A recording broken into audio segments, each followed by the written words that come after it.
Muito bom dia a todos vocês nesse maná diário da Igreja Batista Manaim, Alphaville. Hoje eu quero ler um trecho com vocês, meditar com vocês no capítulo 50 do livro de Gênesis. E vou ler do versículo 14 até o 21. Essa é uma passagem muito importante e vamos contextualizar o que está dizendo isso aqui. José, com seus irmãos, foram enterrar o pai, saíram do Egito, onde eles estavam, e foram enterrar o pai, lá na terra de Israel. Quando eles voltaram,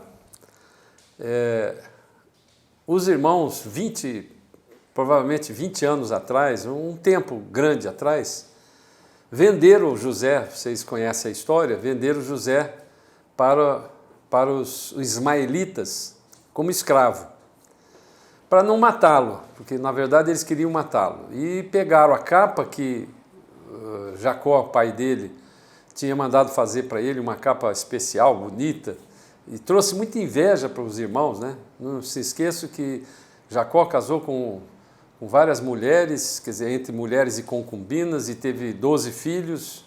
Então aquilo devia ser uma confusão. Você com muito filho, imagina com mães diferentes, tem uma série de problemas graves. E os irmãos tinham inveja de José, que era o queridinho do pai, e ele foi vendido com 17 anos, mais ou menos. E a história mostra que ele, com 30 anos, veio a ser o homem mais poderoso da terra naquele momento. Então, nós conhecemos a história, quando teve o final ou no começo daqueles períodos de 7 anos de vacas magras, que começou a ter fome, eles foram para lá, era o único lugar que tinha cereal guardado. Enfim, José tinha todos os motivos, porque agora ele era poderoso, estava com tudo, que era o homem mais poderoso depois do faraó no mundo. E ele tinha todos os motivos para se vingar depois que o pai morreu, então não tinha mais por que ficar tratando os irmãos dele com misericórdia. Então veja o que aconteceu no versículo 14 do capítulo 50 do livro de Gênesis. Diz assim: depois tornou José para o Egito, ele e os seus irmãos, e todos os que com ele subiram a sepultar o seu pai, depois de haver sepultado o seu pai. O versículo 15 continua: vendo então os irmãos de José que o seu pai já estava morto, disseram: porventura nos aborrecerá José e nos pagará certamente todo o mal que lhe fizemos. Então, essa maldade que eles fizeram, e que fez com que eles voltassem coincidentemente a se encontrar com José, ainda estava pesando essa culpa na cabeça deles. E eles, com o coração ainda muito preocupado, eles estavam com medo do que José podia fazer. Então, criaram uma situação e enviaram a José, dizendo assim: teu pai mandou antes da sua morte, dizendo: assim direis a José, perdoa, rogo-te, a transgressão dos teus irmãos e o seu pecado, porque te fizeram mal. E agora, pois, rogamos-te que perdoes a transgressão dos seus servos, do Deus do teu pai. E José chorou quando eles me falavam isso. É interessante o coração de José. José era um homem amoroso, misericordioso, que tinha um coração de perdão, irmãos. Ele chorou. E você, na sequência, vai ver que o motivo do choro foi eles não aprenderam ainda nada do que Deus pode fazer na minha e na sua vida. Esse foi o motivo que eu creio que ele... Por que ele chorou? No versículo 18 ele diz assim: depois vieram também os seus irmãos. Aí quando mandaram uma pessoa e depois vieram pessoalmente e prostraram-se diante dele e disseram: eis-nos aqui por teus servos. Essa posição de humilhação que eles se colocaram continuava demonstrando que eles não conheciam o poder do perdão que José já tinha praticado. E José lhes disse: não temais, porque porventura estou eu em lugar de Deus? E olha que coisa tremenda que ele falou: vós bem intentaste mal contra mim. Ou seja, ele sabia exatamente o que eles tinham feito e aquilo realmente magoa ele. Nós muitas vezes queremos hipocritamente dizer que a gente não está sentindo nada daquilo que as pessoas fizeram. A Bíblia mostra para nós que a gente pode sentir, mas esse sentimento ele é contra nós. E José captou isso muito intensamente quando ele conheceu a Jesus, se relacionou a Deus, melhor dizendo, naquele momento.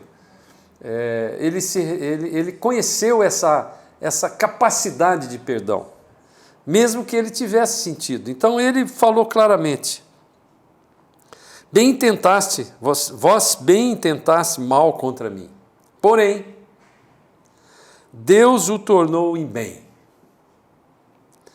para fazer como se vê nesse dia, para conservar em vida a um povo grande. E agora, pois, não temais, eu vos sustentarei a vós e a vossos meninos. Assim os consolou e falou sobre o coração deles. José, além de ter experimentado o poder do perdão, de ficar livre daquela mágoa, ele conseguiu enxergar profeticamente de que, através daquela família, Deus iria produzir uma nação muito grande, muito poderosa, que iria experimentar o poder de Deus com as promessas que Deus tem dado. Essa passagem eu quero que você medite nela hoje, porque ela está envolvendo muitas coisas para o nosso dia a dia. A capacidade de perdoar é uma das principais lições que nós temos aprendido aqui. O perdão, ele não só te tira um fardo que você carrega por causa de alguém que colocou em você, de mágoa, de coisas, de injustiças, mas ele teve a capacidade, é isso que eu quero que você medite hoje, ele teve a capacidade de enxergar um futuro, que a obra de Deus, ele pega coisas tremendas assim contra você e transforma em coisas boas, para a honra e para a glória do nome de Jesus. Então, por favor, que o dia de hoje seja um dia que você lembre de alguma situação que você pode estar passando hoje e que coloque isso para o Senhor dessa forma. Lembra dessa passagem, como foi que beneficiado José, que tirou esse peso da falta de perdão. Eu quero orar com você para isso. Senhor amado, eu quero colocar as nossas vidas, Pai, e pedir que o Seu Espírito venha hoje nos iluminar, mostrar para nós algumas coisas que estão ainda dentro do nosso coração, que tem nos trazido mágoa e tem permanecido essa mágoa, essa raiz de amargura que muitas vezes tem nos tornado com dificuldade de se relacionar até mesmo com o Senhor. Que o seu Espírito Santo de Deus que habita em nós possa nos convencer de que esta não é a forma que o Deus de misericórdia olhou para mim, que como pecador, Ele não permitiu que eu mantivesse, que eu ficasse nessa situação de pecado, mas aceitou o meu pedido de perdão pelos meus pecados. E Ele, mais do que isso, Ele morreu por mim, derramou o seu sangue precioso, pagou no meu lugar a minha dívida. E, portanto, que Ele possa nos capacitar para que essa capacidade de perdão que somente o Espírito pode nos dar, possa entrar na minha vida e na vida de cada um daqueles que está nos assistindo aqui, para a honra e para a glória do nome de Jesus. Tenha um bom dia. Você pode acompanhar todo o nosso conteúdo no Instagram, no YouTube e no Facebook. Deus te abençoe.